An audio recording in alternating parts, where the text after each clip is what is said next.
Hello, TEL200 students, and welcome to Lesson 4. This is just a quick overview screencast to talk you through some of the ideas that are going to come up in this lesson, some of your assignments, and some tips for completing them. In this lesson, we're going to dig a little bit deeper into Bronfenbrenner's ecological theory. So you're going to see that video appearing again in Lesson 4, the same video that you watched in Lesson 3. So know that we're going to be kind of digging into that and not so much looking at our own ecological theory and how our development has impacted our life, but considering how does this theory apply to others, right? And what factors influence the development of other people. Most of all of you are going into a career hoping to work with some other population. And so this developmental systems theory idea is going to be used in this lesson to think about who do you want to work with in the future and what might their developmental systems theory map look like. So know that Bronfenbrenner's coming back up. We're going to utilize his theories again. You're also going to read an article on pro-social behavior in adults and how volunteering or volunteering experiences are impacted. Mid-adolescent volunteering experiences are impacted by an early upbringing for that child.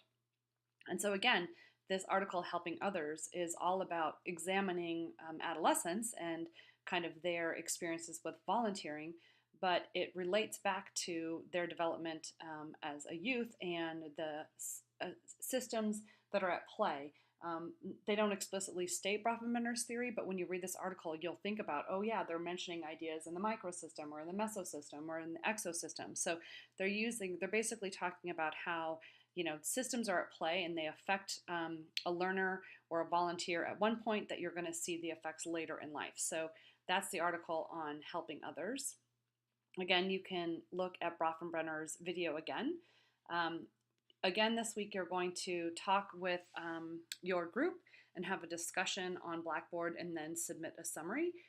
Remember a tip for discussions.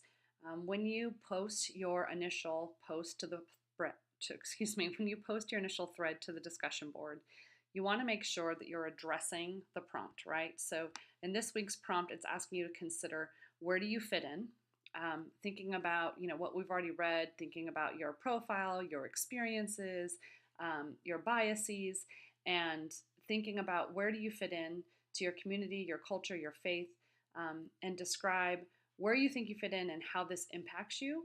You might even in your board talk about areas where you don't feel you fit in and why, based on your life experiences to date. And so when you first post to the board, you're going to want to answer that prompt, but you're also going to want to initiate a conversation with your peers, right? And so, and this question should be something authentic to what you've just shared in the board. So the question should not be to your peers, where do you fit in? Because that's the question from the prompt already. You want to end your post with a question that relates to something that you shared and that's an authentic, conversation continuer for your board. You want to have a back and forth exchange with the others in your discussion board about where they fit in and why and the ideas. Remember, it's also important to be bringing in outside resources, right? So finding a resource, an example, an idea to bring to this board that your group can use and learn from to expand their thinking. After the back and forth, remember one person will submit a summary of your board's discussion using this link up above, Lesson 4 assignment. Okay, so in Lesson 3, we had a number of questions about the DST map and kind of creating your own. And so I have thought ahead to this lesson and the assignment. I'm going to share an example with you. But the assignment here for the DST map is that you create a map about a person or a population in need that you can imagine yourself working with in your future career. Okay, so if you know somebody, like let's say you want to work with adult refugees and you have one adult refugee in mind, you can create a map about that person, right? Because that person represents the population you want to work with. Or let's say you want to work with veterans that are suffering from PTSD, right? You might have contact with that population and can create a DST map in general about that group of people. Maybe you want to start your own gym and you want to lead people on, being more active in their lifestyle and choosing and reaching their fitness goals, right? And so you might think about one person at the gym that you might not necessarily be working with right now in a teaching or leadership role, but how that person might represent, the type of population you want to work with in the future.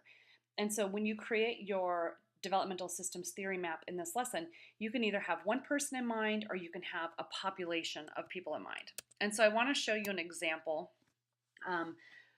Excuse my scratchy handwriting and things of that nature, but remember, when you create your DST map, it can be handwritten, it can be drawn, it doesn't have to be made on the computer. Ideally, we should be able to read your writing, but I tried to create a DST map for the population of overweight youth, right? So let's say I wanted to, in my future career, set up an after-school program for like middle schoolers and high schoolers where they can get active and learn healthy eating styles, right? And so I wanted to go through and think about, okay, well, across the systems that Bronfenbrenner talks about, what would I need to pay attention to if my person or population was overweight youth? In the macro system, I would be thinking about, the students or the youth's age, their gender, their interactions with their peers, their current physical activity, what they're currently eating, their interactions with their families, and any familiar traits like for health concerns like weight gain or diabetes or things like that. So that would be all in the microsystem, right? If I expand my circle out into the mesosystem, when I'm thinking about an overweight youth that I might work with, now I'm thinking about, okay, in their mesosystem, right?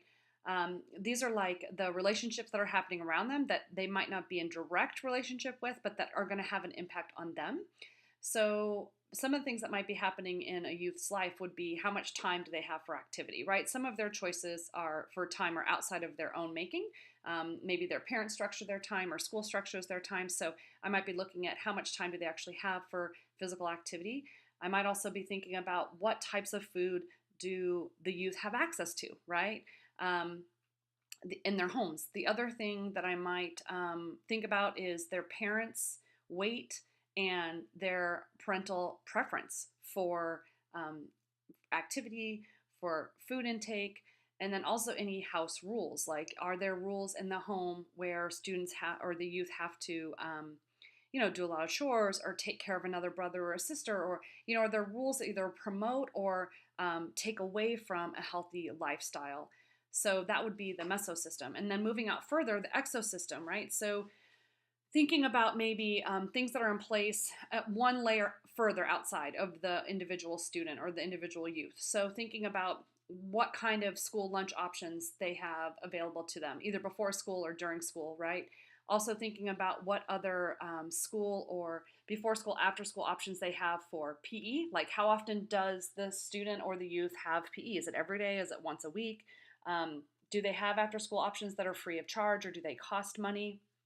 And then the other thing that I think I would put in the exosystem here too is the family of that youth's income, right? So how much money is the family making? Do they have money to put into, and something else that I might add to this exosystem would be like, do they have access to city sports, city clubs, or is it all, can they get there? Things like that.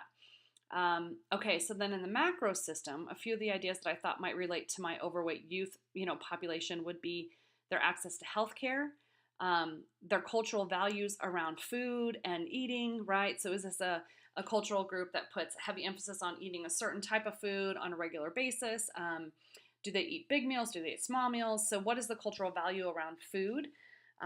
Also in the neighborhoods where the youth is living, do they have access to healthy foods? Do they have access to grocery stores? And how readily is that access available? Do they have to take a bus? Can they walk there? Do they have cars to drive there? Are the youth on food stamps? And if so, how does that either limit or open up opportunities for them to access food? And then in the chronos system, I'm thinking about the youth of today, right? And so what's happening today? We have the Affordable Care Act and this idea around, health insurance and for who and what's it going to cost and how's that going to happen? We also know that today's youth have a lot of access to screen time. And so that might be a play in not only how much physical activity they're having, but also what they believe to be a healthy person. When they're on Instagram or when they're on the other social media sites, what do they see as healthy? Shows like The Biggest Loser and cooking shows, I think, are all something that's coming up in the Chrono system today for youth. So this is just one example. It's not the best by any stretch of the imagination, but I want to, point out that it's going to take some time to really think through your person or your group of people that you want to work with in the future, and to consider what's going to affect them across the different systems of the DST map. So this is an assignment that I would not put off, that I would get started on right away, and really, think about, take the time to think about it. And also you might consider posting to the conversations board. If, you might say, hey, DS map ideas for early readers, right? And you're going to share, hey, I think about this for the microsystem and I think about this for the mesosystem, but I'm not really sure what to put in the chronosystem, because chances are good that across our class of 100 plus students, there will be other students in the class that are thinking about the future population that you're also considering. So use your peers, use the conversations board as a place to bounce ideas off, but you're going to want to do this sooner than later. So that's the DST map. And then the last assignment for this week is, again, your 5-paragraph essay reflection, right? And so you're going to write an essay based on the prompt, do you think social and economic disadvantages adversely affect pro-social behavior? And that's going back to that reading on helping others. And so remember, for your essays, you need to be citing course materials, right, to support your thinking. And so integrating ideas from that article is the right way to do it for this week's essay, since that's where it's pointing you in that direction. I think that's it for our overview. I know this was a little lengthy, but I hope that the DST example proved helpful and that you guys have a great week in the course.